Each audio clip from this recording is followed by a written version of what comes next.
Бүгін сіздерге лаваштан дайындалатын сигара бөректің рецептін ұсынбақпын. Өте дәмді болып шығады, ең бастысы бар жоғы 15 минутта дайындалады.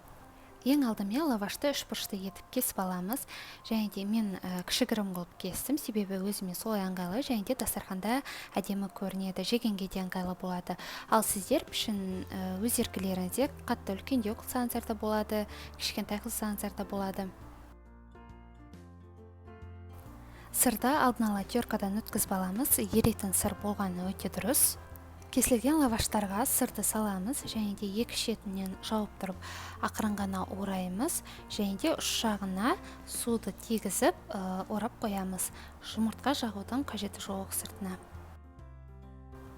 Қызып тұрған майға екі жағынан аударып тұрып, қуырып аламыз.